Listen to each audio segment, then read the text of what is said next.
Okay, everyone, welcome back to the second part of the workshop March, Modeling and Animating Realistic Crowds and Humans. I will start by sharing our introduction slides again, just to give you a reminder of what the second part of the program is going to be, or showing it to you for the first time if you were not here for the first half.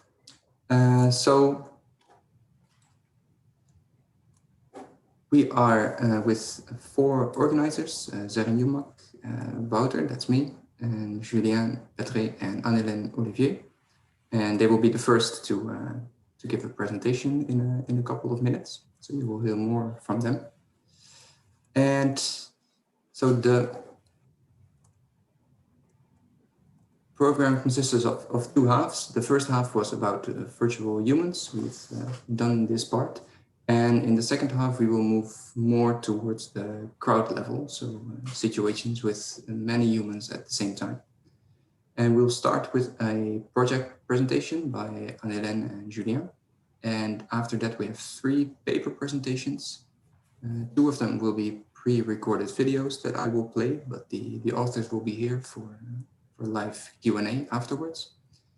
And at the end, at 7 o'clock our time, I will end with a presentation of my own. And then if all goes well, it should be close to 7:30 in the evening for us if we end.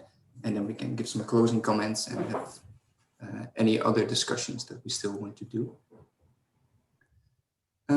Okay, I will give the screen sharing rights to either Annelène or Julien. I think Annelène will show the I will share my screen and I will okay. Hello. I just need 1 minute.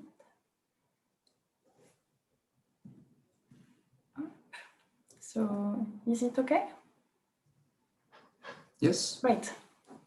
So thanks, Wouter, for the introduction. So it's a pleasure to talk this evening with us.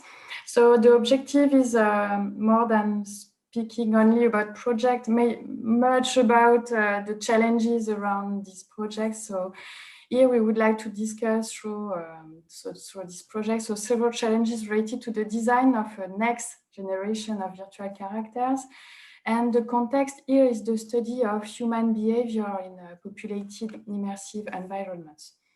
So our research group focuses on the study on non-verbal interaction between pedestrians as well as on the design of crowd simulators. So we are researchers from both human movement science and computer science working together.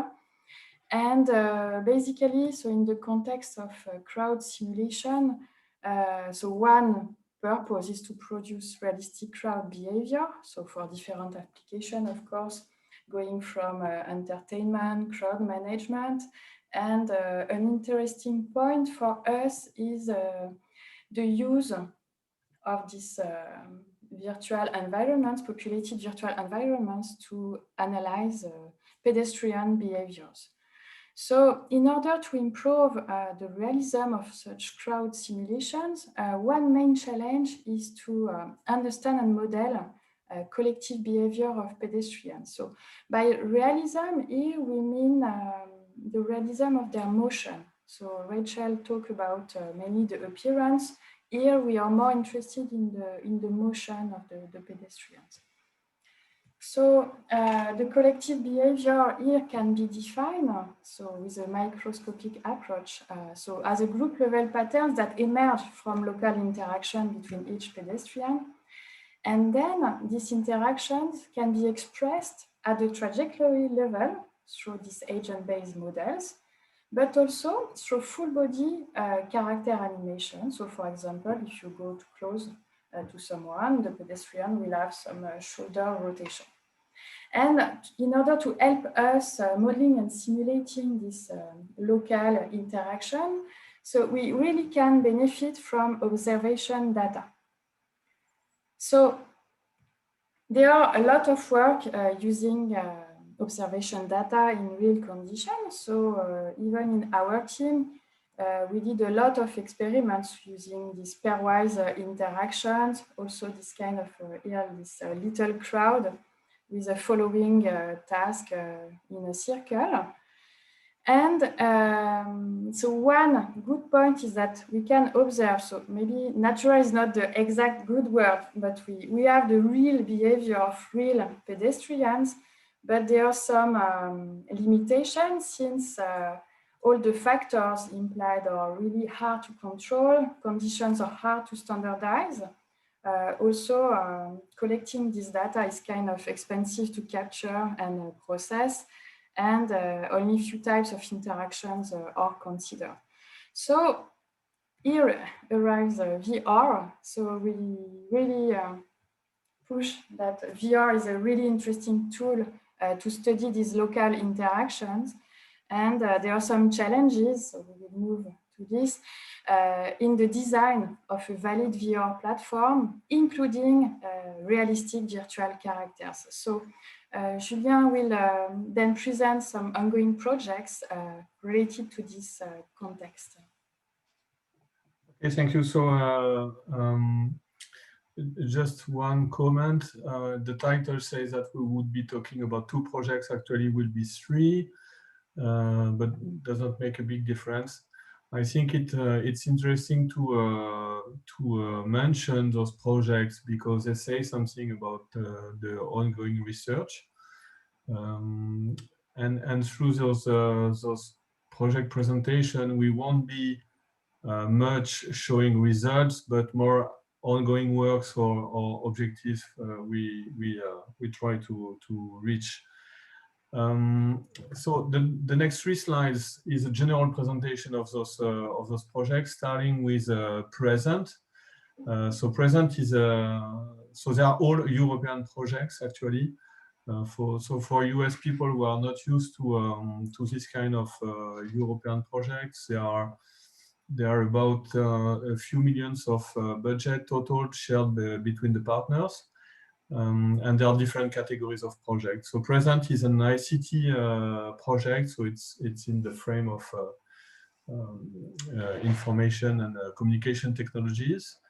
And the general purpose of this project is to create virtual digital humans that look entirely naturalistic, demonstrate emotional sensitivity, and establish an engaging dialogue. So you can go on the website for further information about the more precise goals of the project. It's coordinated by University Pompeu Fabra in Barcelona, and there are 7 partners into it, including many companies in the fields of visual effects or virtual reality, such as Framestore, Cubic Motion, Brainstorm. And some academic partners as well. Beyond the coordinator, we are there together with the University of Augsburg. In-area objectives in this project relate to the expressivity of characters, and we try to come with solutions to edit motion online while interacting with a virtual character and virtual reality, so as to make him more expressing, or at least expressing something. And our second objective deals with interaction between a user and a group of virtual characters, where also we try to push a bit of expressivity here. So next slide, please. The second project we will mention here is CLIPE. It's a different type of project. The goal so this is an ITN, which means Initial Training Network. And the goals of ITNs are to train a number of PhDs on a topic which is considered to be emergent, and for which Europe believes that the formation of this group of PhD together could form the next generation of researcher on this topic. So the general topic of CLIPE is to creating lively, interactive, populated environments. So it both deals with the problem of populating environment to create those populated environments, and also, of course, explore more the characters' behaviors into those environments, and how interactions between human characters and users can go. So the ITN is forming exactly 15 PhDs, and they are distributed among 7 academic partners, including Trinity College Dublin, École Polytechnique, University Polytechnica of Catalonia, University College London, KTH INRIA, and Max Planck Institute in Germany. Apart from this, there are also industrial partners that host those students for specific projects. The objective of INRIA within this project is to deal with the reactivity of characters, how to make those characters more reactive to users, and also dealing with how to populate virtual environments, and especially user-friendly techniques to fastly design a realistic environment with people, with virtual people, of course. And last project, it's actually one we are coordinating. It's an ICT project again. It's about to end. It was actually supposed to end in 6 months, but we delayed it because of COVID situation. As you can understand, we are slowed down by this situation since the project deals with the safe navigation of robots in dense crowds, which have disappeared recently. So we are postponing some results, and we are working on this. So it's a very robotics project, but actually INRIA here is studying simulation tools to evaluate the robot's capabilities of navigating an environment and a crowded environment. And the objective has turned a bit different with the COVID situation, where actually simulation tools have become more central in the project, and their validity of simulation with respect to real robot behavior has become quite important. Okay, so Anne-Hélène will start with the challenges raised by those projects. Yeah, and especially, so we will talk about the validity of your platform, especially to conduct experiments with virtual humans, virtual pedestrians, especially in this frame of COVID situation. VR seems a powerful tool to continue studying crowd and behavior of pedestrian in this crowd. So when we have a user immersed in a virtual environment, the interaction loop is kind of different from the one in real conditions, since you are perceiving through a display, so a screen, a head-mounted display, or a cave. And also, you are not always walking, but you can use some locomotion interfaces. So it can induce some differences with the real behavior. So we really need to evaluate the possible difference to transfer the conclusion we can have in virtual reality to this model for crowd simulation. So since 10 years, we provided a lot of effort in the evaluation of our platform. So first, we start with this kind of experiment, a perceptual experiment where a user we evaluate his perception of the future situation of interaction, basically, as you perceive the future risk of collision. Then we move to some perception action experiment. So in a cave, in a big cave, you are able to walk, and we analyze your collision avoidance behavior when avoiding a static obstacle, either real or virtual. So here we have a box or a human, and we can compare these conditions. So progressively we move to other conditions and other factors that can affect your behavior.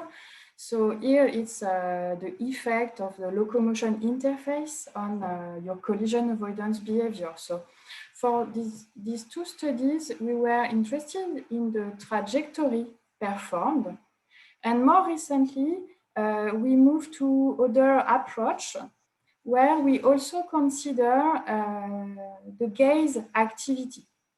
So one thing is that we really believe that gaze activity could provide us with a lot of insight about the relation between what you perceive from the environment and how you act by measuring the trajectory. So this is really important, for example, to understand your interaction neighborhood, so who influence your movement within a crowd. So we designed this experiment using other displays. So for example, here, a head-mounted display. So you are able to walk in a big gymnasium and cross a virtual human. And we extend this condition to more complex situations. For example, so in the street in rain, we have this control condition, and we can generate a replica in virtual environments and compare here the gaze activity. So to summarize the conclusion of all this study, and also there are other teams considering this validation, our results show that VR preserves the nature of the trajectory adjustments.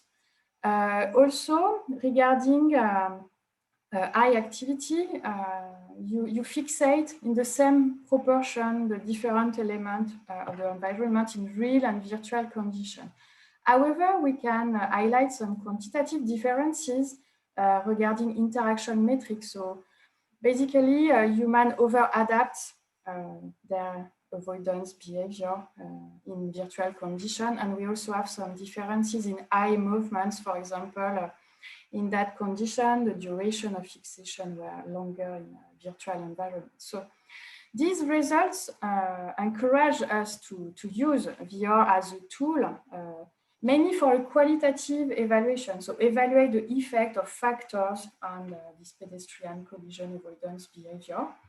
And in the frame of present project, so we recently consider to extend our VR platform to multi-sensory aspects with the haptic rendering of collision.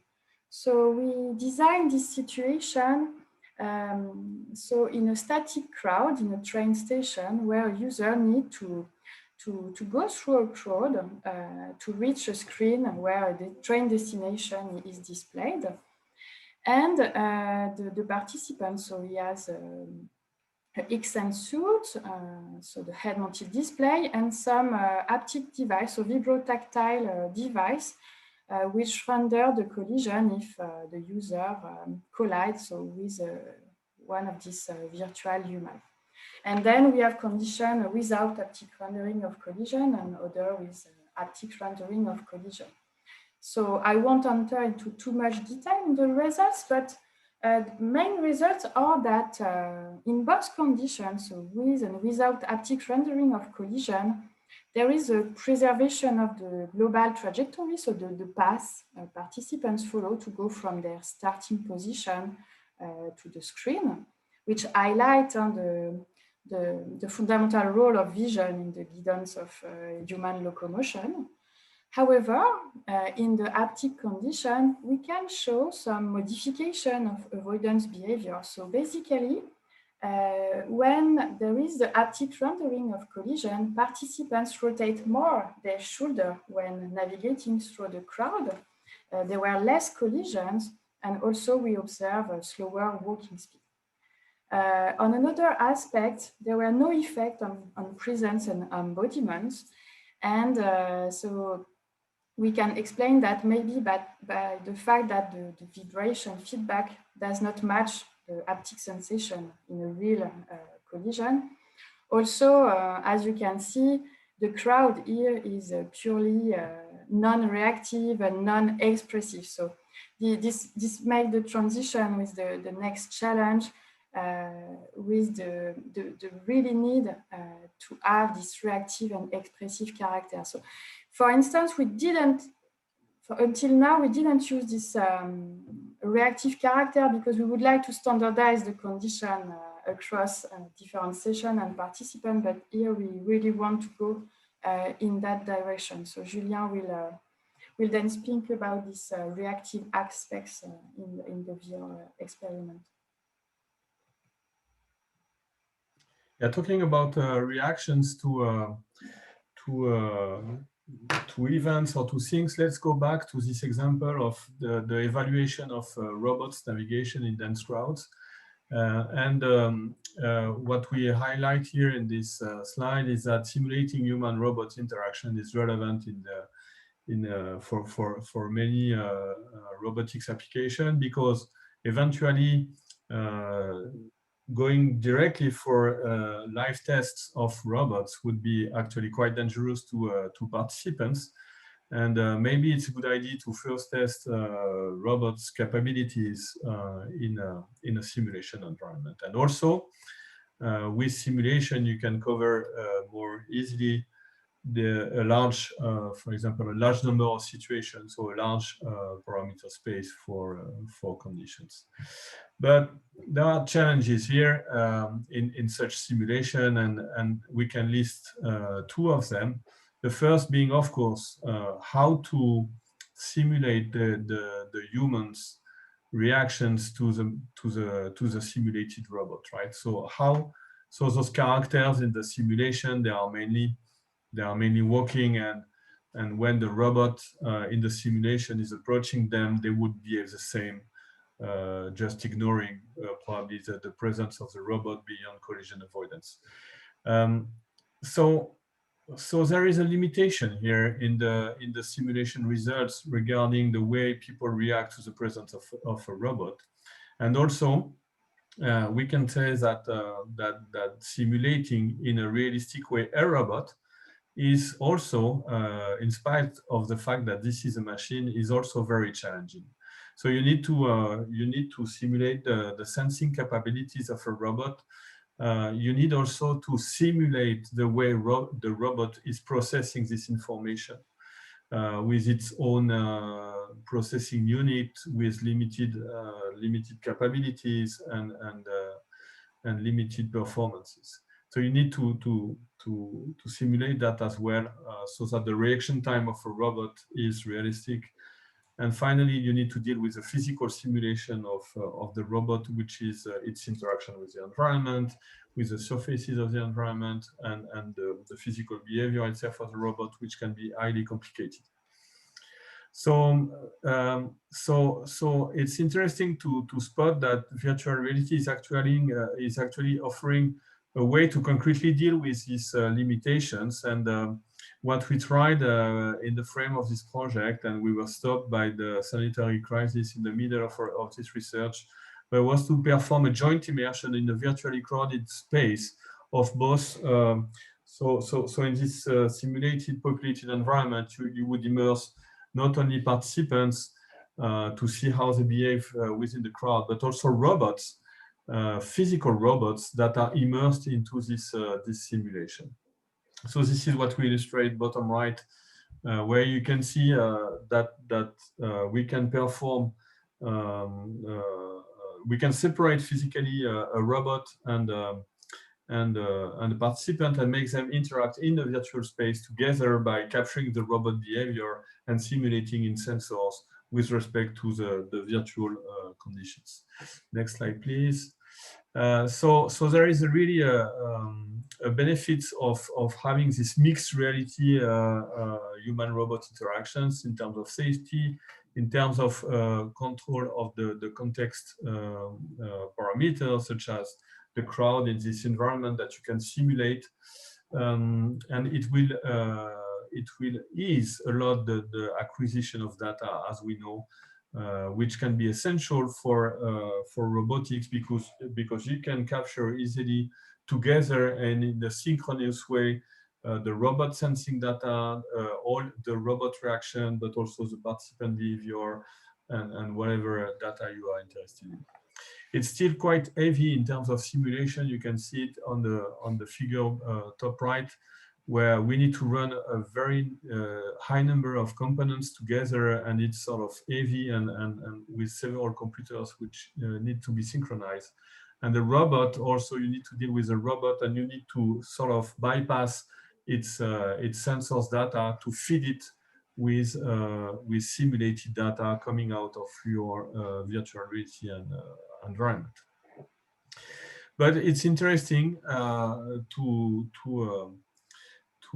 see that it's an actual way to observe specific reaction of humans to robots or whatever specific situation you are interested in, and generating easily those virtual reality data.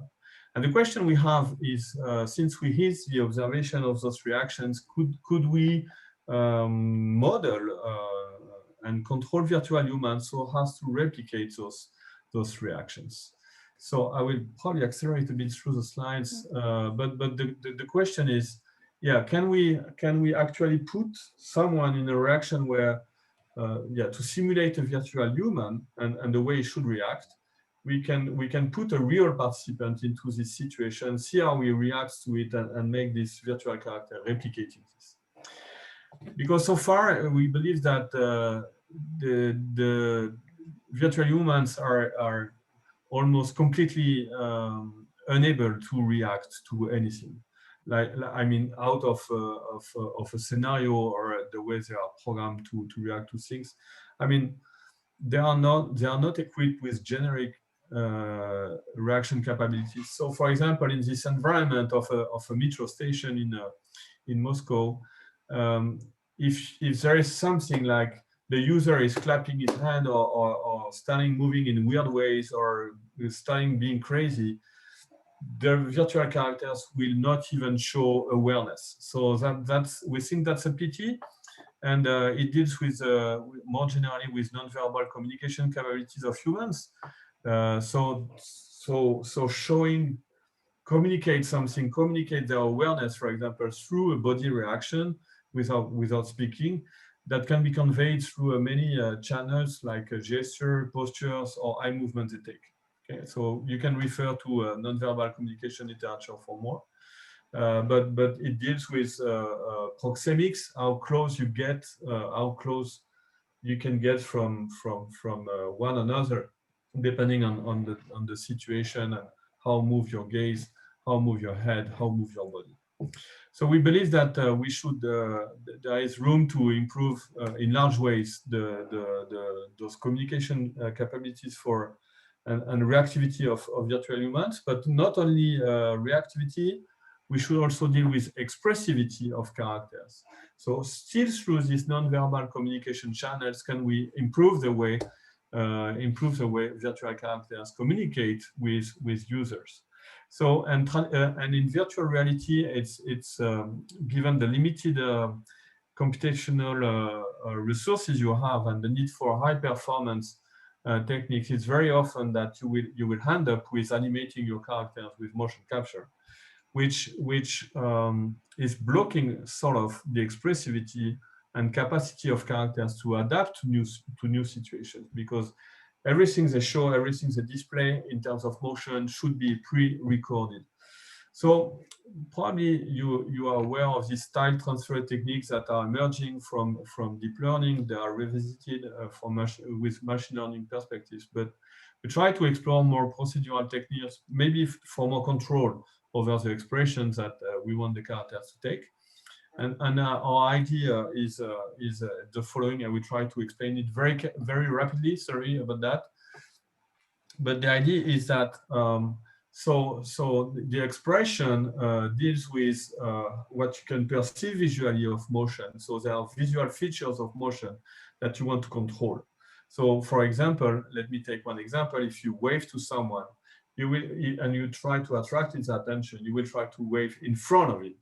And maybe if you are inefficient to attract his attention, you will wave with more amplitude or with more saccadic motion, so that it's more salient to the user. So and you can map those visual features to motion. And our idea is to perform those two mappings: expression with visual features of motion and visual features of motion with respect to the user perspective, with motion control itself, so as to control expressivity. And we expect to do this online, so just calling this approach expressive filters.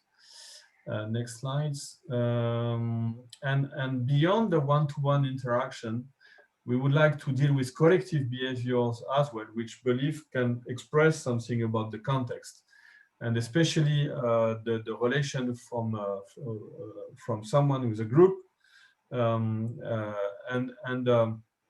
Let me say that, if I try to go very fast in this idea, is that the paradigm of crowd simulation is relevant because we are dealing with interaction between one user and a group of characters.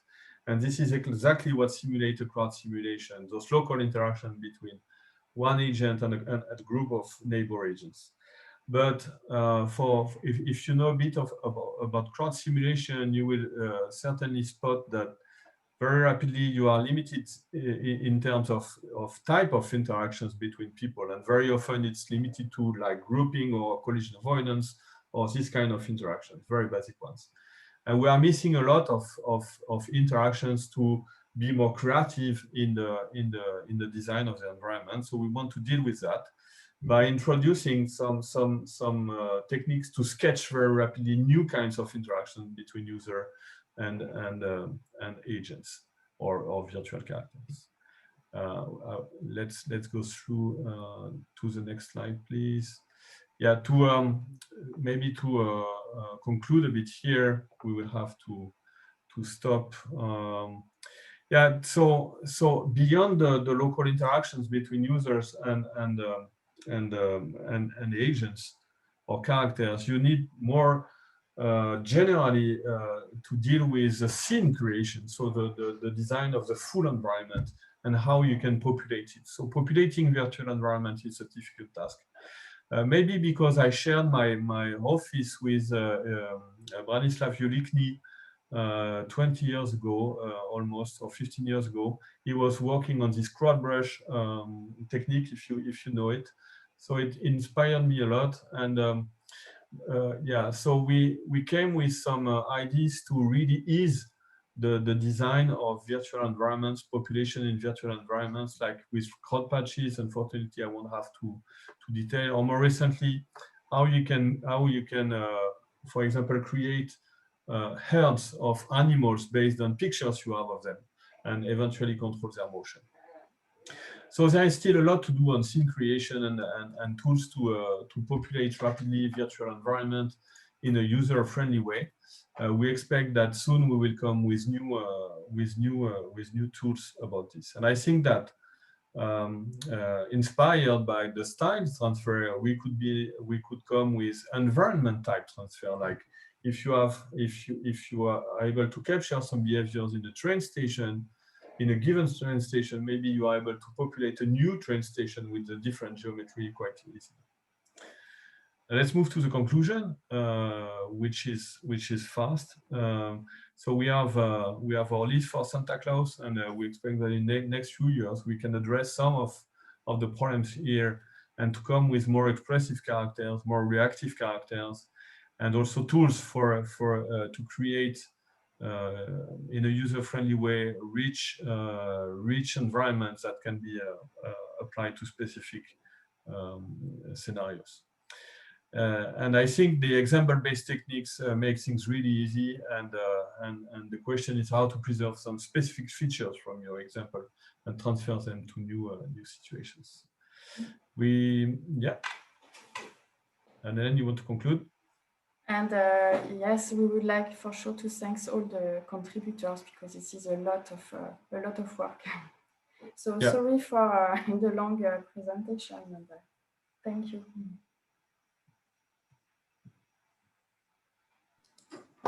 Great, thanks to both of you. We are a little bit over time, but it's still manageable, so we could do 1 or 2 questions. I see that Giuseppe has raised his hand already. Thank you. I have well, I would have many, but one thing that you mentioned in the very last part, Julien, is something really in tune with some work I've done and some work I've seen. There was a workshop on environments for multi-agent systems in general. And to some extent, I've applied this idea of having portions of the environment which somehow convey some behavioral rules, adaptation rules to agents. For instance, for telling pedestrian agents that within a certain area of the environment, they should walk more slowly because it's a staircase. So conceptually, it by the way, allows you to better separate the behavior of the agent from some indications of the environment. So the agent could still consider running through the staircase. It just knows that it's a staircase, but the autonomy is preserved. So it seems very nice way of structuring the overall behavioral pattern. Just a comment. So thank you. Thank you for the talk. Yeah, thank you for the comment. We are aware and not aware of some work, so that's fine. I mean, as you know, this crowd simulation or virtual characters community is very spread, actually, on many different disciplines, and this is nice. So, for example, I know your work, and this is nice to see you here. And there are places where we can finally connect. But yeah, that's typically one big difficulty in the field. Okay, so given the time, let's leave it at this. If someone else has a question, you can always use the chat for this while the next thing is already being set up. Hi, Tomer, welcome. Hi, how are you? Hi. The next speaker. Oh, okay. You have one question. Do you mind maybe using the chat for this instead? Sure. Sorry. Should I just type it now in the chat or ask? Yeah, I will stay connected and we can chat while the next presenter is Okay. Sorry about that, but we are running a little bit behind. Okay, so the next presentation will be given by Giuseppe himself. And he's an associate professor, I believe, at the University of Milano Bicocca. So go ahead.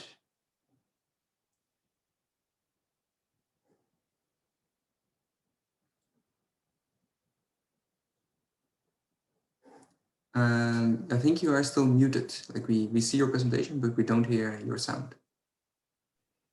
Sorry, that's okay. I didn't say anything particularly. Okay, I saw some mouth movement, so I thought. Thank you for telling me. It's okay. So it's strongly related to both the previous talk and to some of the talks of the first session, and I will be basically using. I will be trying to describe how we explore the plausibility of using virtual reality for gathering indication about human behavior. In fact, let's say that I'm trying to study crowds as a subject of study. And of course, we have a big definitory issue because we are sharing some intuitive description or common conception of what a crowd is, but we don't have a formal definition of crowd.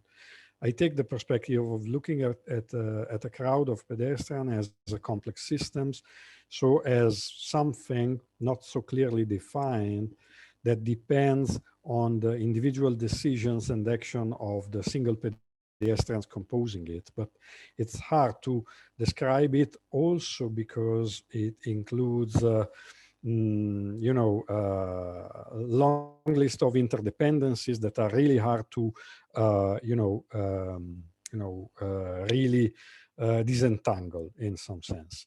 So I'm trying to do that with two different portions of studies. One is about the synthesis, so like let's say basically the simulation, the definition of a model and a simulation system for making experiments without having to observe or to analyze the behavior of crowd. But then we also do analysis. When we do synthesis, I'm basically talking just about the movement. For instance, the previous talk was also talking about different forms of interaction, some also non-verbal, but more related to communication. I'm just talking about movement, just movement, and things are really complex already. Also because you can look at different levels of abstraction from the basic physics, something like, the regulation of interpersonal distance or way of avoiding obstacles.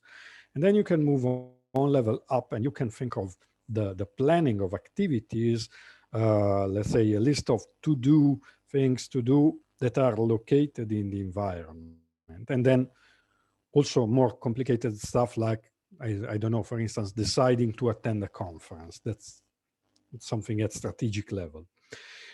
But here I'm talking just about wayfinding. And so let's say planning of trajectories in the environment. And here, to the best of my knowledge, there are different approaches. And basically, I want to describe two approaches. One is, let's say, an iterative approach based on some concept of optimality, equilibrium. It's an approach that comes from traffic engineering mostly. It's interesting because it has low requirements on what you need to know about the cognitive model of wayfinding. And then you have, let's say, a decision model, a fully fledged decision model that you don't have to run iteratively to converge to an equilibrium, but you basically execute the first time and you should get good results from this model. The problem is that there are serious requirements about things you need to know about how agents perform these decisions. And when you need to make a model like that, you need to go to the analysis. You need to have observations. You need to have experiments. So one of the things we have done in the past was this. This was an experiment in which different groups of pedestrians were facing a situation, and we were basically trying to investigate how pedestrians, give a different value to the overall length of a trajectory, to the presence of congestion in some portion of the space, and how they somehow imitate each other, how they perform some kind of following behavior.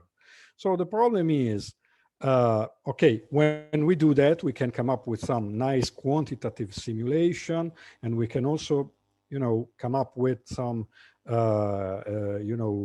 funny results, like in the simulation on the right, we are removing doors, we are making it harder to evacuate an area, and the effect we get is that we make it smoother, the evacuation from the area. This is one of the kind of paradoxes you find in the transportation sector.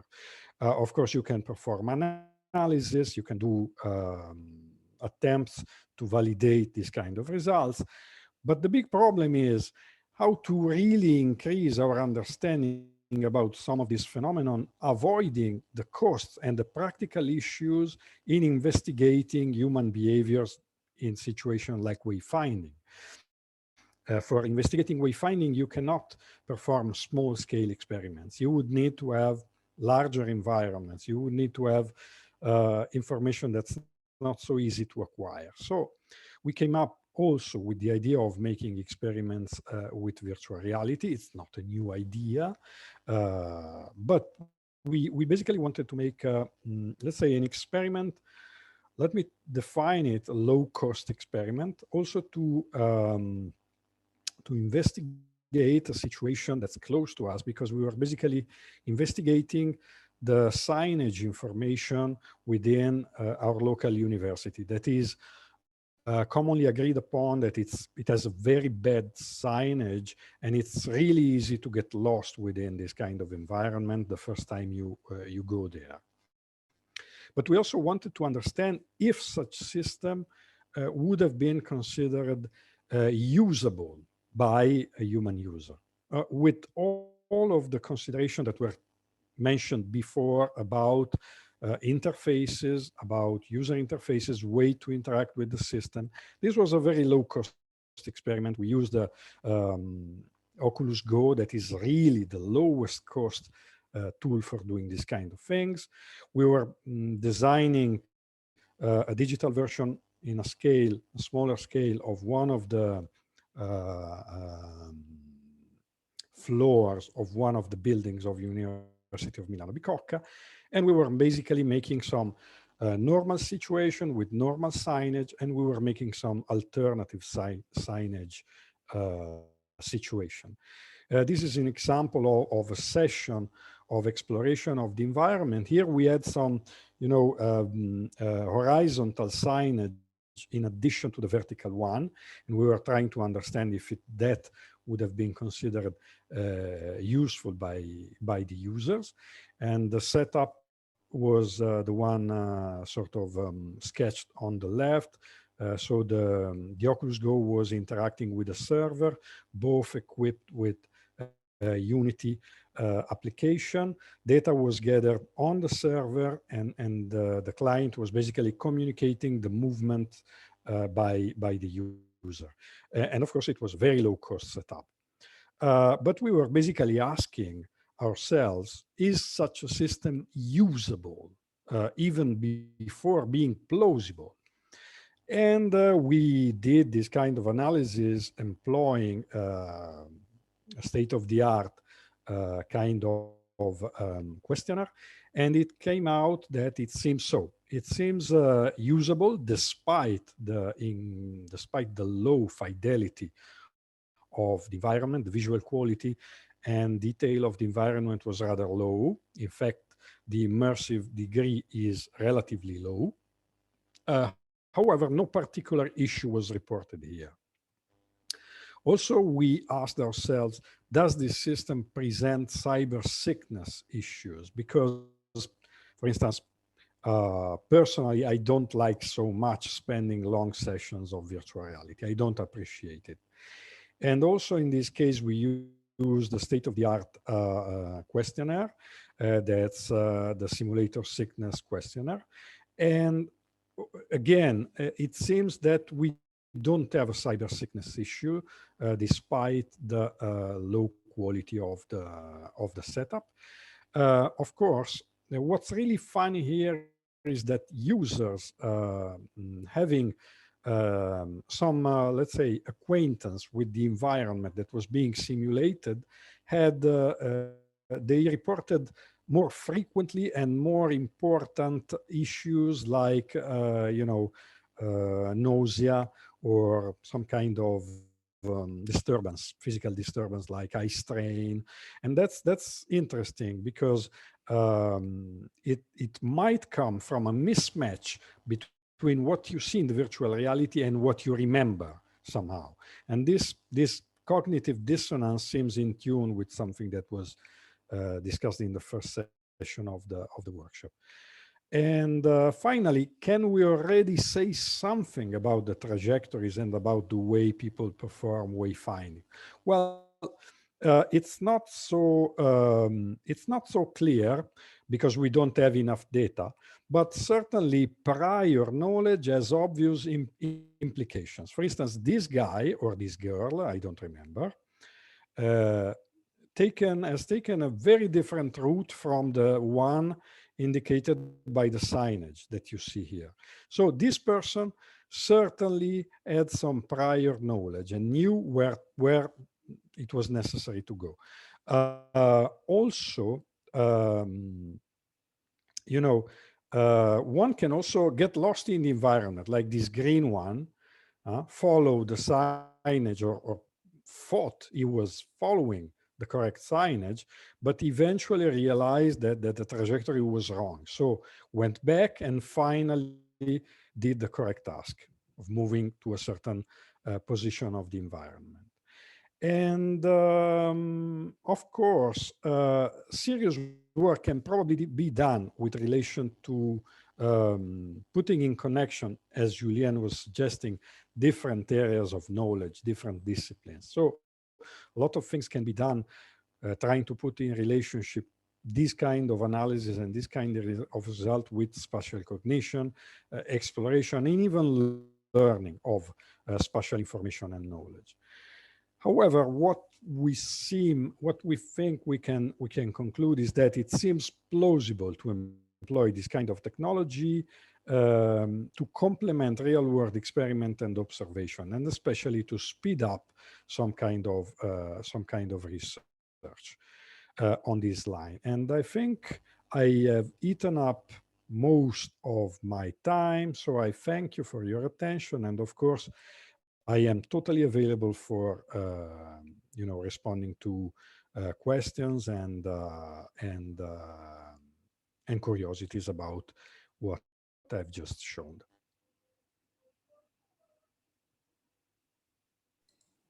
Nice, thanks a lot. We have time for a couple of questions. I see in the chat that Julien has one. can. Yeah, I was wondering. I totally agree with the effort of trying to stitch to low-cost VR setup. It's important. For example, if you consider having many participants and maybe you want to duplicate this, and makes a lot of sense. So that was a comment. I had a question about so trying to evaluate. So I think it's interesting to spot that this is not continuous motion you are interested, but more a sequence of choices, of navigation choices that you make in the environment. And for this, I think there is an existing body of literature in cognitive science describing, and probably you are aware of this one, saying that you first tend to go to minimize deviations, and then you will perform local adjustments. Yes. So did you try to replicate such an experiment, for example? Well, not so far. Not so far also because in a way this is strongly related to some work in spatial cognition by geographers, but to some extent, some of these works are also nicely related to, for instance, navigators for people with some cognitive impairments, like elderlies, for instance. But most of the works I've seen are related to outdoor situations. And this was an indoor situation. And also it's a university. So mostly it was related to young people living in there and moving in there. And also, by the way, all of the experimenters were students mostly. So of course, this was a very short work, very quick one, trying to get some sense of it and to lay down the basis for something more elaborate and more complicated. Also possibly to be performed in collaboration with people that, by the way, work on the 4th floor of that environment, that are psychologists. We would like to do this work together also because they now have successfully purchased a cave. So there are lots of things we can do together also due to the fact that we also have a more important infrastructure. Of course, we will have to wait better times because within COVID times, these kind of experiments are pretty complicated. One of the things that I didn't say is that the technical setup also allows for multi-user exploration and situation, which is also something that, to the best of my knowledge, hasn't been so frequently done. And I think it would also be interesting. Yeah, definitely. Thank you. Okay, thanks. We will move on to the next presentation, I think. Also, just wanted to point out, I really like this focus area of reasoning about this path selection. Like it's not the area that is studied the most. It's kind of overlooked sometimes, and it's interesting to see that VR can play a role here too. Well, one thing that's, by the way, made absolutely possible by virtual reality, I didn't mention, you can have an idea of where the user is looking. Yeah, that's something that you cannot do with different technologies. And it's also very important to signage. Thanks. So it ties in very closely to the work at INRIA, but on a slightly different scale using the same technologies. It's nice to see. Okay, the next presentation will be by Michael Nelson from Purdue University. It will be a pre-recorded video that I will play for everyone. And then after that, Michael will be available for live Q&A. So I will share my own screen. Thank you. Was there anything else you want to say before the video starts? Or? If you have questions during the video, I'm happy to type them during, because it's the video. Okay.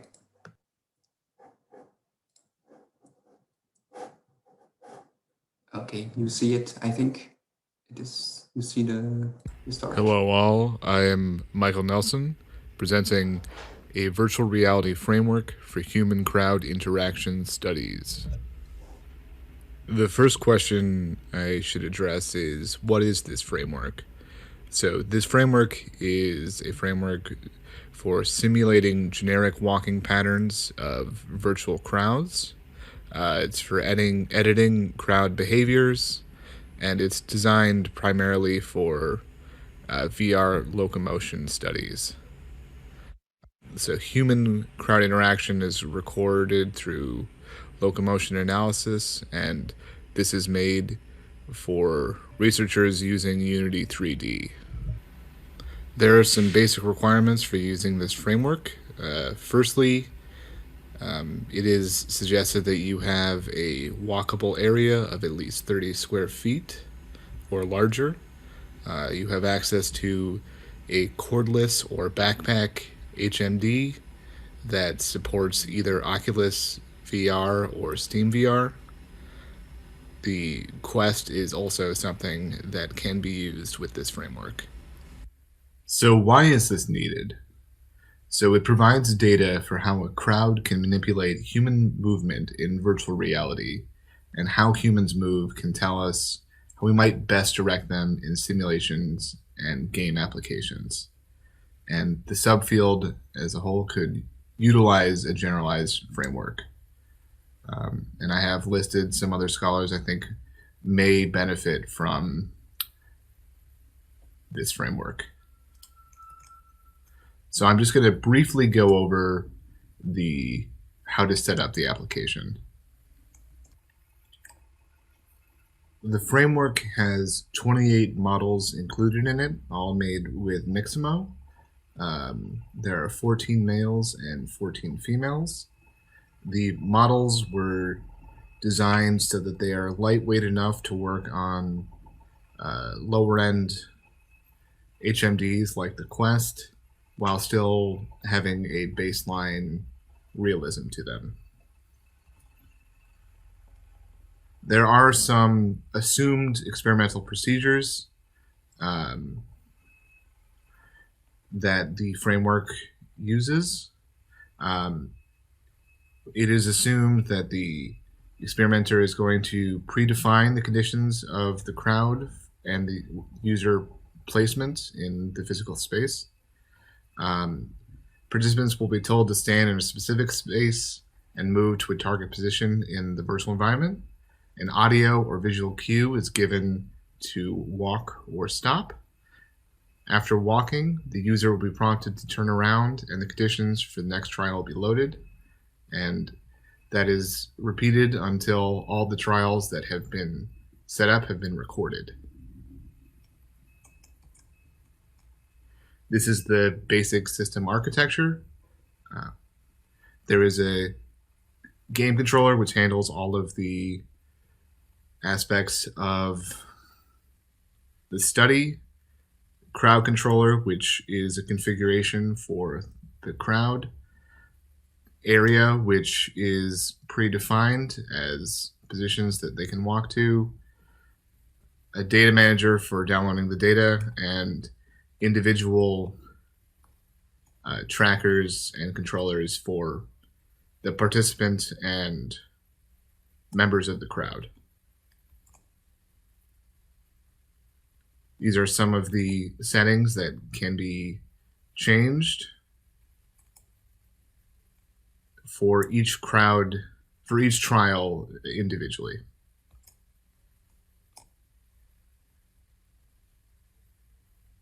Each trial has a predefined area that the user can walk in.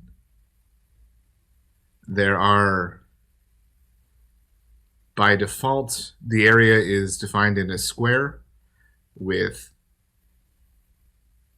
8 nodes that they can walk between. These only appear in the setup of the trials and are only viewable by the researcher. So I'm going to briefly go over the framework functionalities. Like with any user study, receiving the data in a readable way is an important aspect of that study. So the framework provides a CSV output at the end of each trial that is tracked from the start of the crowd spawning to the end of the trial. Each CSV is labeled with a timestamp to identify the ID of the participant, the numbered trial if multiple trials are being run, the configuration options for the trial that is being run, and all of the track features that are included. By default, the tracked features that are included are the participant's movement, which includes the time and speed to cross, the trajectory length, the trajectory smoothness, and the global direction. In addition, the average distance to crowd of the 5 closest nearby characters, any under or overtaking behavior, gaze data such as from Tobii eye tracking, and electrodermal activity.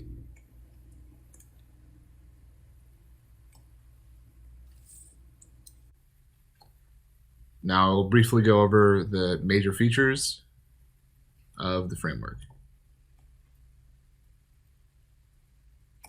So the first of the configurable options is the crowd density. This is how many people or virtual characters are in the crowd and how fast they spawn between each other determines how dense the crowd will become. The next option is obviously speed.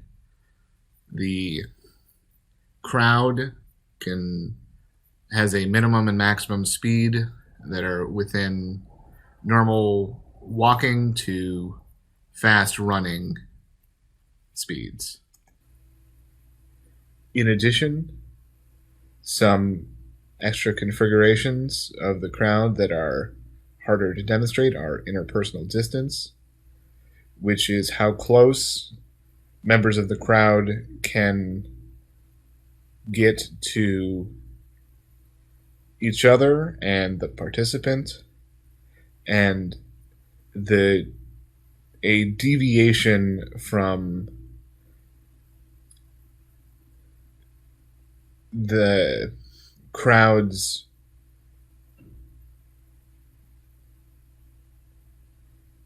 and a directional deviation from the crowd's intended target by a degree, such as going 15 degrees left of where their original direction are.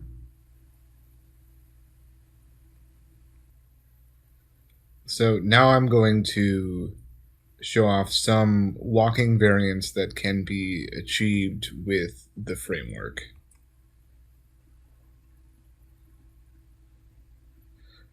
So the first of these is the direction that the crowd can walk. It can go from one side to any other side. It can go from corner to corner.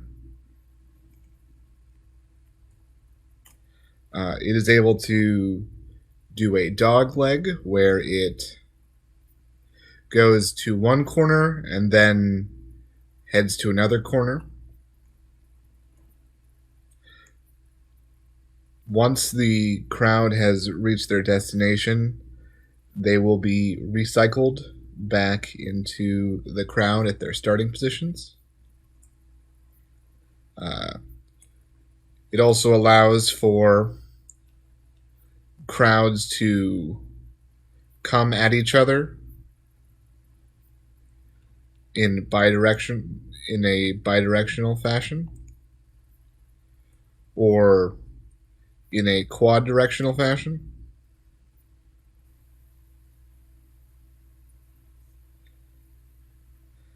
So this framework is something that we intend to keep adding to, and there are some improvements and additions that we plan on doing in the near future. The first of which is an increased library of character models. We believe that adding models with more texture variation is something that's important. So more ethnicity variance, more size variance, more age variance. We are also planning on including more animations for wider variance in walking patterns, which we are in the process of motion capturing. In addition, the pathing algorithm uses RVO2, and there are a few other algorithms that we plan on including for the crowd pathing. We'd like to add sub-crowd behavior such as families and uniform distributions, and more advanced real-world behavior such as traffic or static obstacles or slopes and inclines. Thank you so much for taking the time to listen to my presentation. And sorry about the sound differences.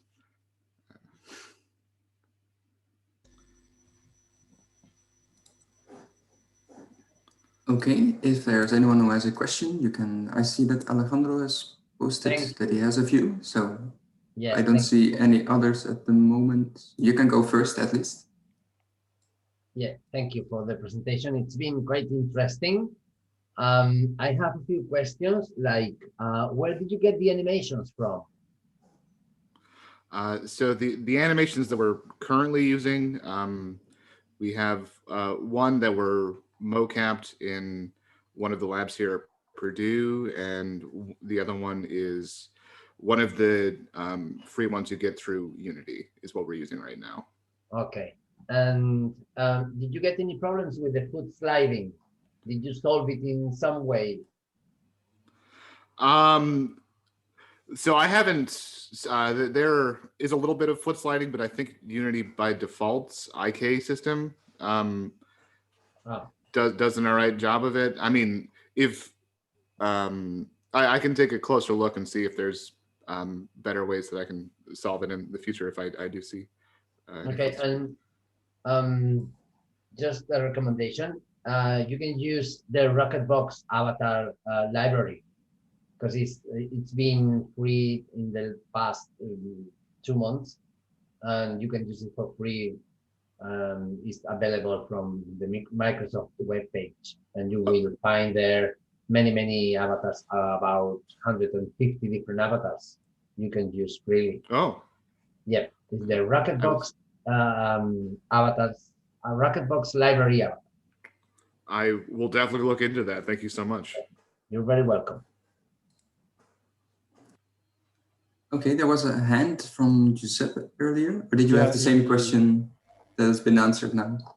Yeah, it was basically a consideration. You can find some rough data about the distribution of velocity within normal crowd that generally is closer to a Gaussian distribution with some average velocity, and that you might find differences between male and female walking velocity. Now, I don't have this kind of statistics for running, but you could probably scale them up, and that would tremendously, from my perspective, add up to the variety, because if they walk at the same speed, you kind of, it seems a march, not a normal movement of pedestrians, especially if they go in the same direction. It seems like a demonstration, like an organized situation. That's something that you could add an individual. You probably already have an individual parameter for the agent. You could just roll it at the beginning according to that kind of distribution. That would, from my perspective, immediately bring up, add up to the perceived variety from my perspective. Thank you. I will include that in the framework. Thank you. You're welcome. There's another question from Andreas. Yes. Hey, thanks so much, Michael. That was a fantastic talk, especially with all of the embedded videos. I appreciated that. I have a question about the data that you collect. So I presume that you have done plenty of pilot testing. I was wondering, like, how are you planning to visualize that data once you have collected it? I guess you can get a whole bunch of 3D information out of Unity. And I'm kind of curious to see how you're planning to like visualize that data in posters and papers.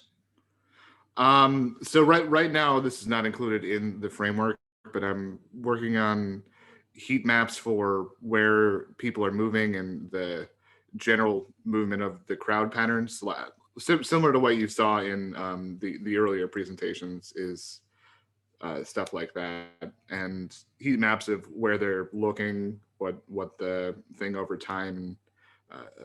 Yeah. Sorry, I don't know if that really answered your question. No, it does. Obviously, it's a long process. Thank you so much. Okay, and that will give the last question to Tomer, because I cut him off before. He deserves to ask his question live, I think. Hi, Mike. Nice. Yeah, can you hear me? I can. Yes. Okay, if you hear me, so my question is, how does, like, you showed kind of simple walking scenarios. So how did they react, like if they need to like suddenly panic or jog, like kind of like react kind of unexpectedly to kind of more emergency kind of situations? Would that still work? Or say if I want to include other types of agents that are not exactly like pedestrians, maybe I want to add like kind of cars or pets and stuff, would that be easy to extend to with your framework? Yeah, I mean, so with this framework, I've actually done a different study with different models, seeing what the differences were. So the study has like zombies and cartoon characters and fantasy villains in it. So you can probably use pretty much any model you wanted to for it. Yeah. Thank you. Yeah, thanks again, Michael, and all the question askers. The next presentation is by Ritesh, and he was planning to give it live, but he seems to have connection issues. But luckily we have a video as a backup, so I will do the same thing. I will play the video for you, and then the Q&A will still be live again.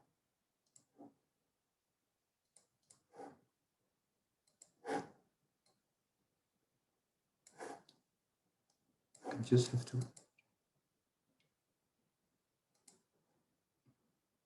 Yes, this is okay. I'm going to share the screen.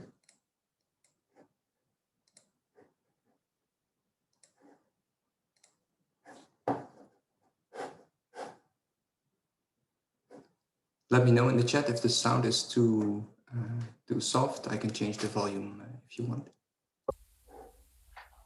Hello everyone. In this work, we will talk about plane-based local behavior for multi-agent 3D simulation with position-based dynamics. We will introduce the concept of separation plane, which will be useful for both 3D collision avoiding and controlling agents' behavior. Motivation. Collision avoidance is a key component of multi-agent simulation for both 2D and 3D environments. Our main motivation for this work is to provide an approach to extend already existing 2D collision avoidance to 3D and provide an approach to control agents' collision behavior in 3D. Most 2D multi-agent and crowd simulation frameworks may or may not be trivial when extended to 3D. If they do not utilize full 3D space. Also, in some cases, having a control on collision behavior is important. For example, drone and quadrotor can move in any direction, whereas fishes and birds have limitations in their movement. Hence, it becomes useful to have control over collision avoidance when simulating agents in 3D. Early work in 3D crowd simulation was developed by Renault and is named Boyce model. Boyce calculates agent velocity based on rules for collision avoidance. relative aging distances and orientations, and aging navigation goals. Anderson and colleagues simulated group behavior for mostly animal-like agents such as fishes and birds. Tour and Culture simulated artificial fishes, whereas Sartori developed movement model for fishes. Insect swarm simulation was proposed by Wang in 2015, Lee and colleagues in 2015, and Ren in 2016. A click implementation of IEVR can also be found online. However, while such proposed method imitates visually realistic group behavior, they do not focus on collision avoidance, and in particular, they do not focus on the customization of the avoidance behavior in 3D. Position-based dynamics. Position-based dynamics was first proposed by Mueller and colleagues. Position-based scheme is more efficient and is also scalable with large time steps. It can parallelize tens of thousands of particles when implemented on GPU. With PVD approach, the physics-based simulation is simple to control and constraints can be added as required. First, let us briefly review the PVD framework. PVD was originally designed to simulate elasticity. One of the core constraints of PVD is a distance constraint between pairs of particles. Here are two particles in position P1 and P2 that are constrained to be separated by a distance t. During each simulation time step, this distance t is maintained between them. In PVD model, this is a distance constraint. The distance between P1 and P2 should be equal to t. The constraint equation C is equal to 0 when it is satisfied. Alternatively, particle P1 and P2 should be no closer than the minimal distance t from each other. To that end, we can replace the equality with an inequality. Now let us assume that during simulation, the particle P1 and P2 move away from each other. Now, this needs to fix somehow by finding a positional correction delta P1 and P2. Typically, a fixed positional correction could be in the direction of the gradient of the constraint. A scalar, which is a Lagrange multiplier, determines the magnitude of the positional correction. For more details about the derivation of the positional correction, please refer to the paper by Mueller and authors. When modeling agents, the distance constraint is used to simulate short-range collision avoidance behavior. Here, P1 and P2 are the position of agent 1 and 2. In this model, each agent is approximated by a disk with a radius. In the example shown, the agents should be at least apart by a combined distance of R1 and R2.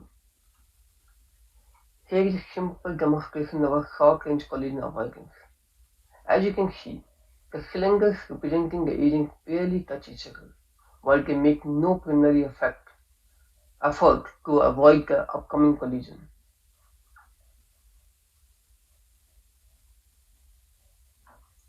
For long-range constraints, let us assume two agents are walking along a path.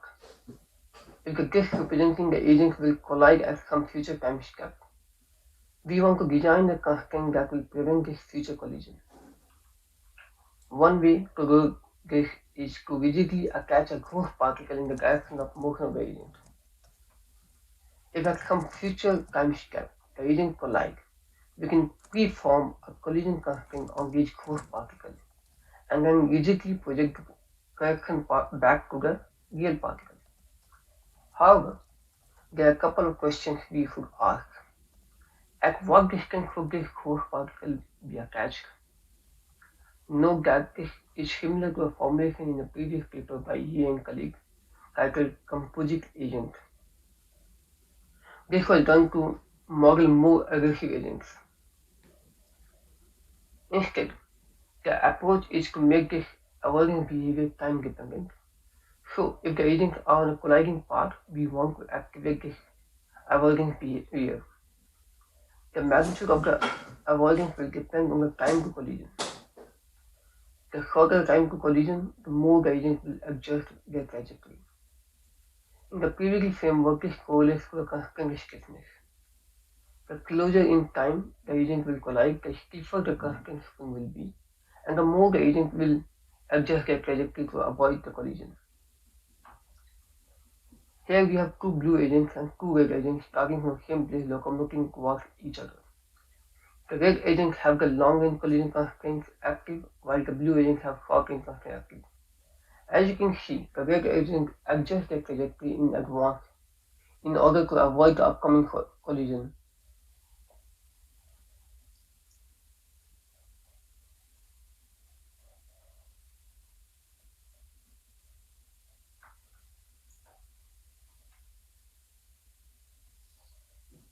And this is a quick view of what is being accomplished in previous position-based crowd simulation paper by Weiss and colleagues. The dotted circles are shown larger than the agent for illustration purpose. Let us zoom in to see what actually happens.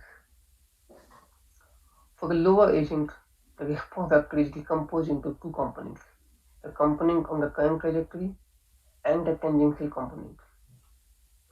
This is the response vector, that is the vector of the agent's positional correction. The component on the current trajectory shows how much the agent will slow down. The tangential component shows how the direction change will avoid the upcoming collision. For the long-range collision avoidance, the response correction is applied to the particles. Long-range collision avoidance obtained by Weiss and colleagues.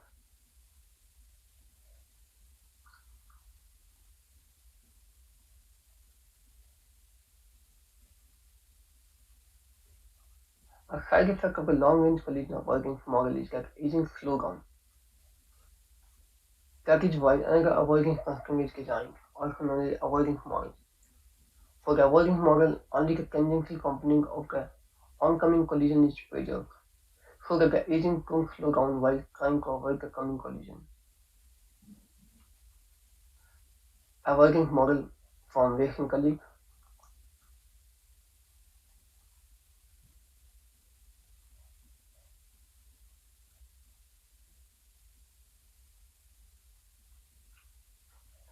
Till now, we understood how position-based dynamics approach by Weiss and colleagues simulates large real-time crowd behavior. All the collision behavior were included. We introduced a separation plane concept to extend existing total position-based crowd behavior to 3D, and thereby introducing more control over collision behavior.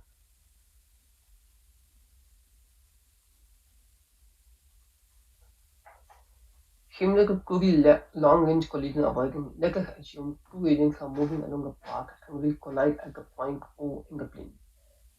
The vector Dn is a contact normal provided the agent collide at position O.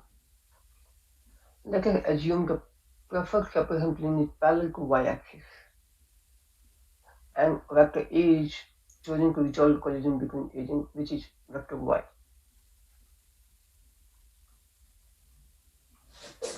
A vector vt on the plane of collision is computed by taking cross product of the contact normal dn and the vector on the preferred global axis, that is A, which is essentially a y-axis.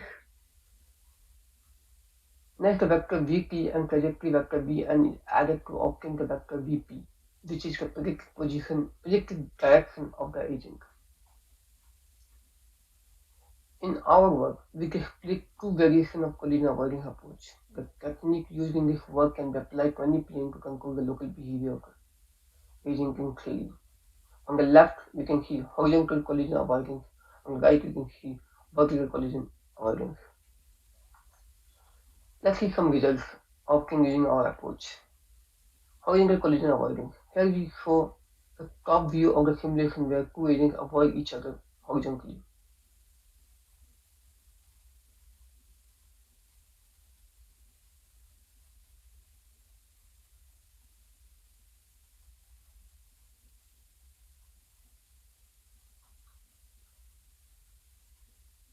So here is the result showing two groups of agents avoiding each other following horizontal collision avoidance.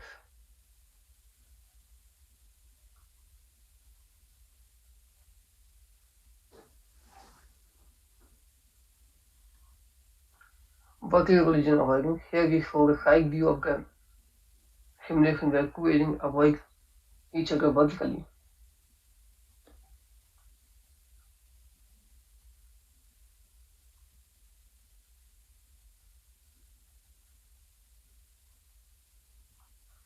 Here we see two groups of agents avoiding each other vertically.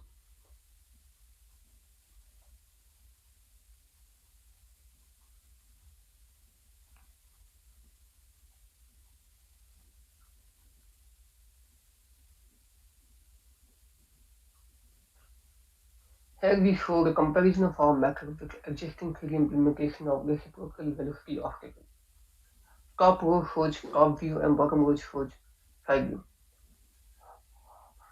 On the left, the animation shows horizontal collision avoidance. On the center, we have vertical collision avoidance, and on the right, there is a 3D RVO simulation. It can be seen here that the trajectory in the RVO is much smoother than our method, but agent collision behavior cannot be controlled. Our approach introduces a separation plane concept which can simulate aging where collision behavior can be customized. Conclusion: we have proposed a plane-based approach to extend the 2D collision avoidance method to 3D. Our framework provides a simple approach for customizing the collision avoidance behavior of agents in 3D. In future, we also plan to extend our work in several directions. We plan to incorporate an automatic rule-based separation plane determination algorithm. Such algorithm will select a specific separation plane according to each encounter situation and will be able to provide a more powerful way to model 3D specific collision avoidance behavior for different types of agents. We would also like to extend our system to include motion model constraints for simulating different types of holonomic and non-holonomic autonomous vehicles. Thank you for coming to the talk. I'm available for question now.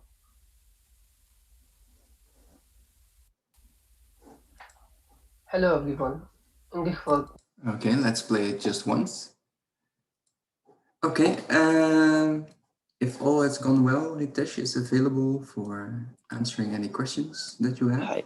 Hi, yeah, I'm here. Hi, good that you're here, and thanks for the emergency solutions you provided. I see no questions in the chat at the moment, but if anyone has one, yes, says there's another hand. Yes, go ahead. I appreciated the work, and of course it's a work of very good generality because it applies to movement of different kinds, like flying also movements. With specific respect to crowd, what to the best of my knowledge, we have evidences that the flow of pedestrians, especially in counter flow, is far from being totally effective. So when the density grows, the flow can get really hard. So nothing really smooth. So in a sense, it would be nice to hear to which extent your model is configurable with this respect, because if the entities that are moving are highly rational, they can probably do all the necessary adjustment, but humans are not really optimizing in most of the situations. So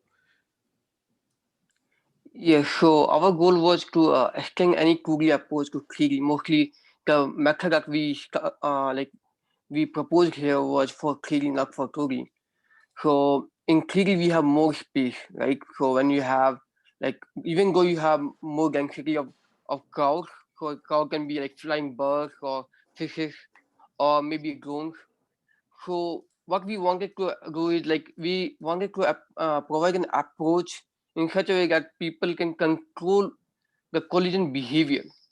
So which is not there. Like right now, most of the method which is available right now, we don't have option to control the behavior where you want to move the agent. So what we came up with is okay, let's have a plane approach. When you have a plane, you define that plane separates the your colliding agent and also oncoming agent. and that's where you know which direction to move. So right now what we did is only use 2 planes like a global axis frame, but in future we plan to use some way to get a plane which is free in free space, and then we route our agents. So it was more on theory than 2D.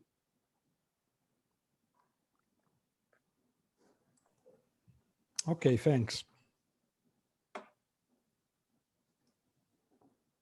Any other questions? I had one about the possible limitation of using only horizontal and vertical collision avoidance, but it's very closely related to this. You pretty much answered it already. Yes, so you can like you can like any plane would work. So you just need to get at that plane. Do you think the method could be in theory extended to a way where you don't have to reason on a specific predefined plane anymore, but in the entire 3D space of possibilities somehow? Is this? That's possible, but we have not thought about it yet. But yeah, I have to think about that one. That's a good question. Yes. Okay, thanks. Okay. So we are nicely on schedule for the last presentation, which will be by myself. So I will, for the last time today, share my screen.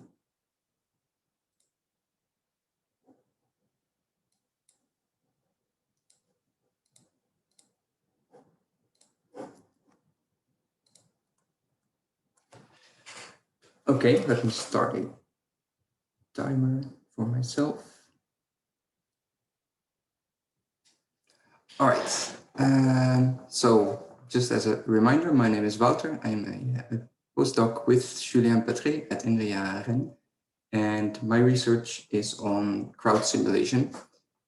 So it matches most closely to the previous talk, but it has overlap with some of the things we've seen before in this workshop. So in this talk, I would like to highlight some of the things I've done in the past, say, 2 years. And this will then lead to a sort of philosophical idea of where the research might be able to go next, but all in due time. This will be at the end of the talk.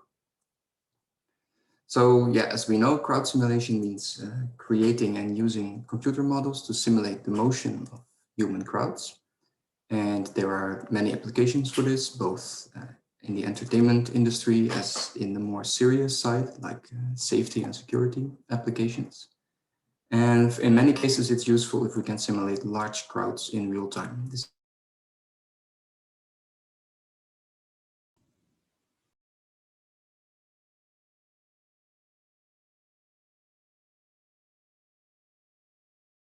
every person in the crowd is an intelligent agent with its own properties and goals. So every agent reasons for himself individually. And then the final task of the whole simulation is to steer every agent to its goal in such a way that the simulation looks realistic or visually convincing. I seem to have some connection or streaming issues that make this video not visually convincing at all on my screen, but I hope you get the picture that there are agents moving smoothly to their individual goals here. So how does this work in practice? Well, for the navigation task of a single agent, this task is so complicated and so multifaceted that the usual approach is to split this into smaller tasks that then correspond to kind of levels of detail. So we refer to them as levels.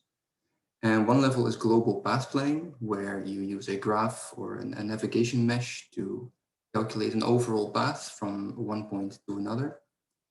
And then during the simulation, the agent will try to follow this path as nicely as possible. And for this, there is path following, where the agent computes a kind of preferred velocity that will send him further along this path. There's also collision avoidance, where the agent may have to change this preferred velocity a little bit to avoid collisions with other moving agents. And of course, the previous presentation was all about this aspect, collision avoidance. But you can imagine other things, like maybe the agent that you're simulating is part of a group that somehow wants to stay together. So this is an extra component that you can add. Or maybe the agent is already colliding with somebody else in the crowd and you may want to apply a force to push them away from each other. So you can imagine this list goes on and on. You can add any kind of component that you want to add a specific type of behavior to your simulation.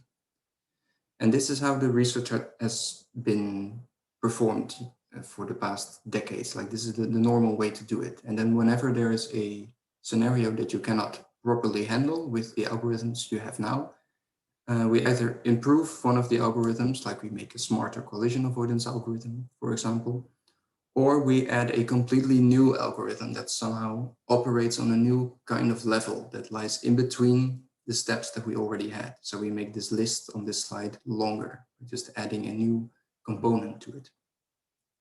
And this works well in most cases, but it also raises a number of fundamental questions that I'd like to talk about.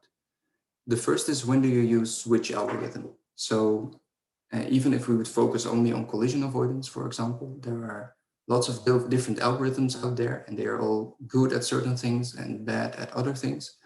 And there's no clear overview of what you should use in what scenario, so that you always get the result that you want. The second question is, how do you make these different levels of navigation agree with each other? So if you have, for example, global path planning and path following and collision avoidance, they may all want different things from your agent. They may all want to steer you in a different direction.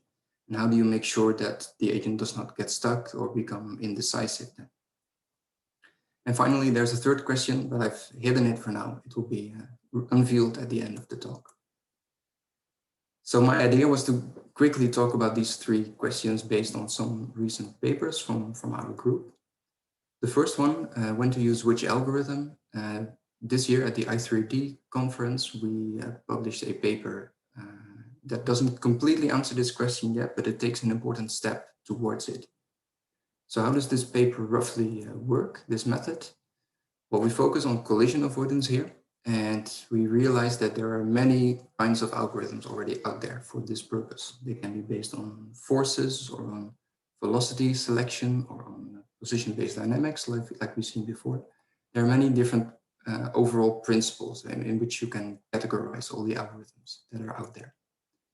And then besides this, there are also many different implementations. So if you ask two different people to implement the same algorithm, it's very likely that you will get different results, simply because there are many tiny things that you don't put in a paper, but that you still have to think about.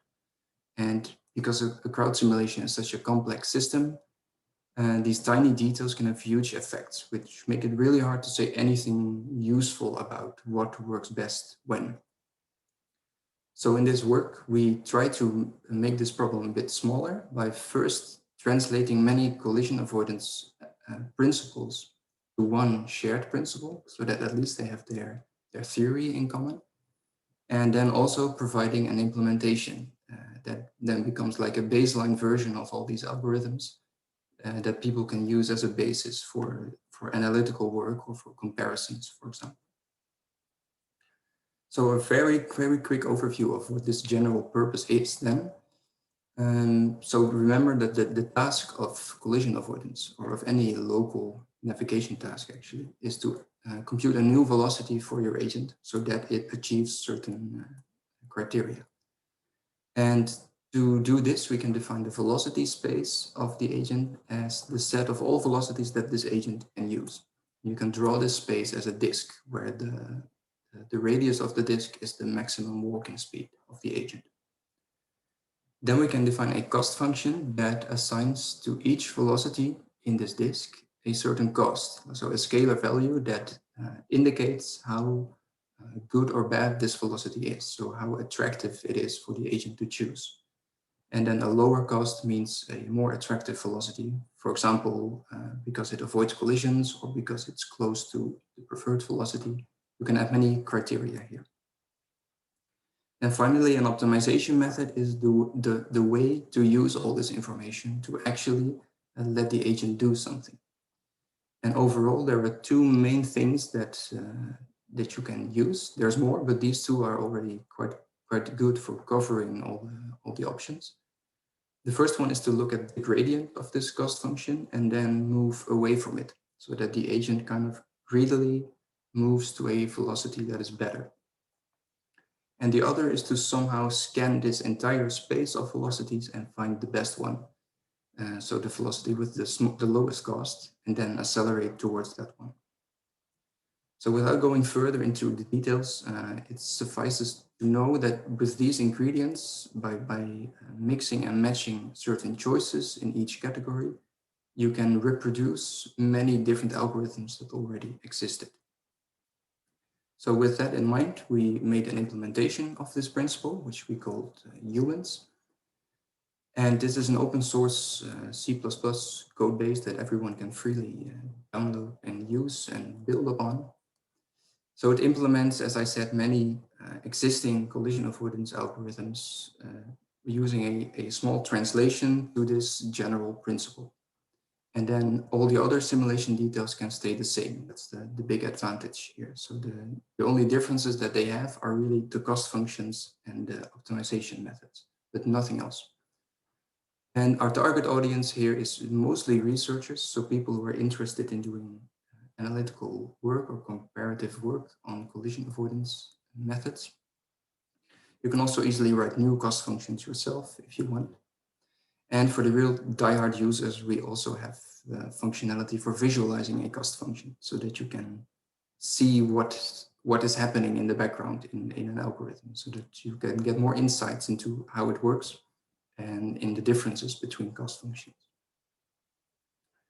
So where does the research go from here? Well, we now have this architecture for doing an honest comparison of collision avoidance methods. So an obvious choice would be to try and do this comparison now and see if we really have all the tools that we need. But also I think the concept of expressing different things with the same principle can be applied to more aspects of crowd simulations, such as path following, and maybe even global planning to some extent. So then eventually we may end up with more general systems for answering the question, when do you use which algorithm? For the second question, how do you make these levels agree with each other? I would like to quickly talk about a paper that we presented at Motion, Interaction and Games last year. And we got invited for a journal extension this year. Here we looked at not just collision avoidance, but simulations among obstacles, so that you need both local collision avoidance and global path planning. And this combination works in many cases, but sometimes the algorithms don't agree with each other. And a very simple case of this is if you try to send an agent through a narrow passage, but then you fill this passage with other agents. Then what you typically get is that the agent tries to go around it, but eventually he gets pushed back because he really wants to follow his global path as well. Here, of course, the solution would be to explicitly change the global path so that the agent actively moves around this local hazard. But even though this seems simple to do, these kinds of situations are actually very hard to detect automatically, let alone to fix them in a general way. So in this paper, we realized that the problem here is that global path planning and local collision avoidance, they work independently and they speak different languages. They don't talk in the same terms. So to alleviate this, we defined the concept of a strategy, which is a set of decisions for how an agent is going to walk around an obstacle or around another agent. So here's an example of an agent that has a certain path in mind, where all the blue obstacle at the top is kept on the left side and the red obstacles are kept on the right. Now, when the agent is traversing this path, something might happen along the way.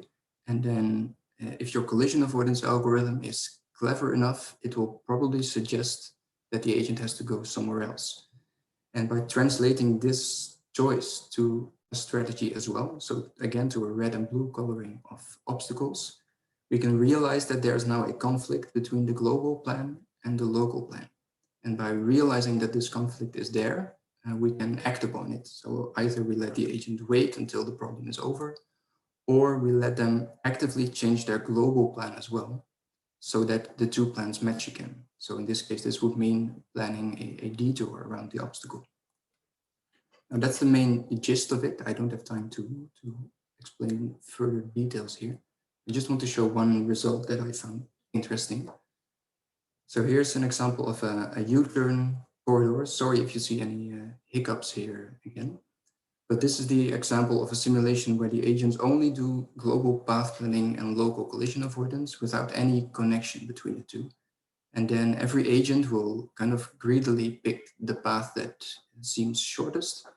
And then by the time they arrive at this cluster of agents, it's already too late, and they don't have the option anymore to find a detour, to actively plan a different path along these obstacles.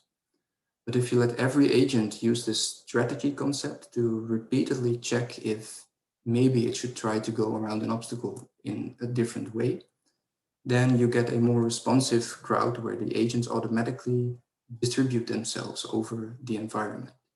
And it's still not perfect, but at least the congestion is no longer there, and the agents seem much more intelligent overall. So for this topic, what is next here? Well, I think this piece of research on its own is pretty much finished. But if you think about what we really do here is we're trying to solve conflicts that are caused by a certain design choice, namely the fact that we split up global and local planning. So if we want to prevent these problems instead of solving them afterwards, the best way, if it's possible, would be to remove this distinction. So to turn global and local planning somehow into one hybrid process again, where agents do everything at the same time. And this brings me to the final question, actually, which I can finally reveal. And that's, can we fundamentally do better than this multi-level approach? And I think the answer is partly yes. We will have to see how far we can get, but there are concepts there that we can exploit.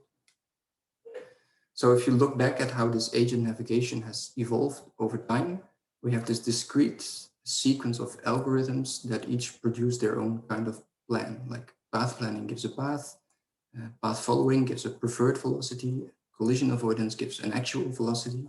And there may be things in between, but at least we can order them in a certain way. There's an ordering from a long-term thing that we do only once, namely the path, to a very short-term thing that we have to keep doing over and over again, like collision avoidance.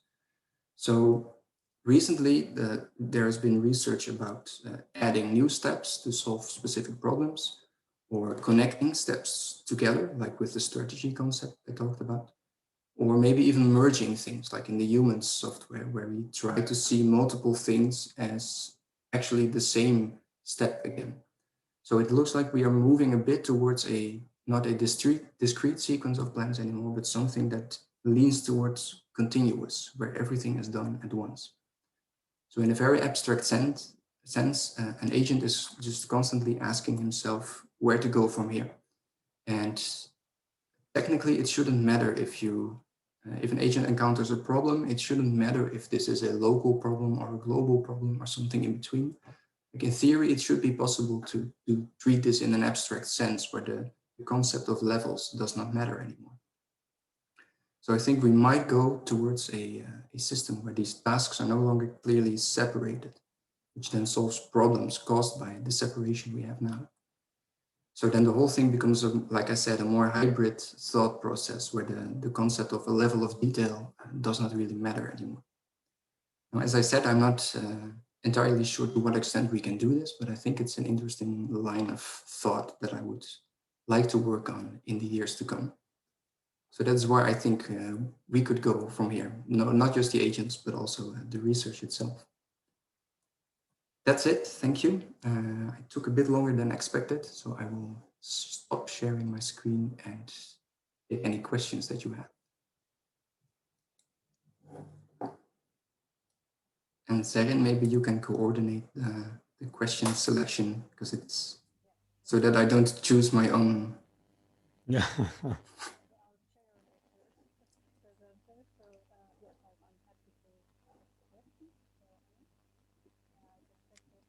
not hearing. Your sound is very soft. I cannot hear you very well anymore. There's something, but not... Do this if we can hear Zerin. It looks like Giuseppe is wanting to ask a question. Okay. Yeah.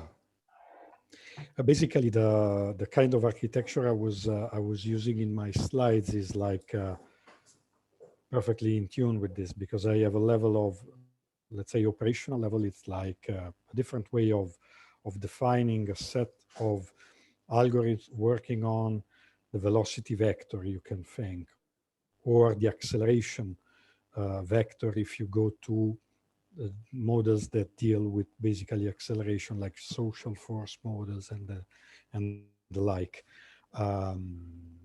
Yet I think we get back to something that was basically the work of maybe Julien as well, but Stéphane Donichian, that was work on activity-based population 2009, and that's something that, you know, through time always comes up, because I've recently published a paper in which we have agents perform that, by the way, the agents that are in that kind of scenario with the paradox, they do the path planning, but while they move cyclically, they reconsider their plan according to the new perception. If I perceive that my choice is too congested, and maybe that someone else took an alternative, I might switch my decision. Of course, the problem is also avoiding oscillations, like I constantly, you know, but again, we need additional ground truth for that. We don't have a complete understanding of human behavior, human wayfinding behavior. We have both. At the same time, we have evidences that we avoid stupid congestion. But at the same time, I have videos of people queuing to get out of a concert indoor, waiting and waiting, and the people trying to vacate the area were basically telling people from the back, look, there's another exit. But most of the people was queuing from the exact entrance they used to get in. So it's really complicated.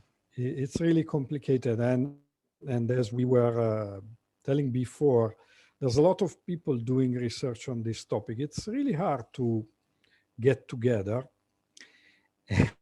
And yes, and sometimes it's easy to you know, get back to something that someone else has done. But yeah, I totally appreciate the idea of going to hybrid approaches, because, and to get back on those, that kind of pyramid in which you have high frequency operations going on very frequently, and sometimes you have let's say higher level reasoning going on when there is time or when there is need. Thanks for the talk. Yeah, thanks for your remarks. I agree that, like, there are two different things going on. It's how do you model something like this, and how do you judge how realistic it is, and they might be related. For now, I focused on problems that are really easy to spot and that are caused by the design choices that we've made so far. But yeah, indeed, even if we would come up with a new model, it will remain difficult to say anything about how human-like the final thing is. That's very true. And thank you for reminding of Stéphane Donichian, who is still close to us in Rennes. Has moved to industry. I have that paper, and every time I have a master student willing to do something on this line of work, this is one of the papers I pass. It's in my bibliography deep. Good. It's above your bed, so to speak. Any other questions? Yeah. All right, that's your thing to ask. Sorry. Yeah, that's fine. Tomer has a question for you. Tomer, you turn your mic on and please go ahead. Yeah, I hope you can hear me because my internet is becoming kind of very slow. So my question is like, we saw that it's very hard to understand humans, and from humans to understand what humans do to kind of understand flow, but maybe by understanding like animals or some kind of animals that are like humans, it might be easier to come to some kind of more deep kind of guidelines on how to structure these algorithms. I know animals use very different senses and stuff, but maybe there could be some more truths that we can get from that, kind of looking at just beyond just humans. Just kind of an open-ended question to Wouter. I don't know if you had any thought about that, because you're just focusing on humans so far, but maybe you had at some point. Yeah, so for myself, my background is purely on the geometric side of things, so I know next to nothing about the behavioral psychology that is behind it, and it looks like it's getting more and more time to dive a little bit into this, just to know what is out there already, and what are the concepts that we can use. But it's a kind of shift that is it's a step that's maybe scary to make, but it will pay off to know a little bit more about this. Okay, thank you. Thanks for your remark. It's interesting. Zerin, we cannot hear you. Are you trying to close the workshop? Maybe I can do this for you. So yeah, it looks like anyway we went through the questions to Wouter. So Wouter, you can take back your sharing role and maybe close the workshop. Thanks. So I will now close the workshop. Thanks for your attendance here. I will, in a few minutes or maybe a minute, stop the recording, and whoever wants to stay to have some informal discussions is free to do so. But officially, thanks to everyone who has attended, and thanks to the other organizers as well. I hope we can do this again next year, and maybe with a little luck, we can even do it in person again, or in some kind of hybrid form that we have yet to invent. These are interesting experiences, at least, to do this purely virtually, and I think this will have a good effect on what conferences will look like on a longer term, I think. Zerin, is there anything else you want to add? No, it's better not. No. Sorry, I forgot about the sound. Is there anything you want me to add? No. Then I think we can end it here. And thank you all one more time for being here. Thank you. Thanks a lot. Thank Bye. you, everyone. See you next year. Everybody. And Bye-bye. take the chance to wish all of you a Merry Christmas and hopefully a Of much course. better 2021. I agree completely. Hopefully it will be better than this. Yes. That's not very difficult, is it? We can manage that. It should be possible. Okay. Bye-bye. Bye, everyone. Bye.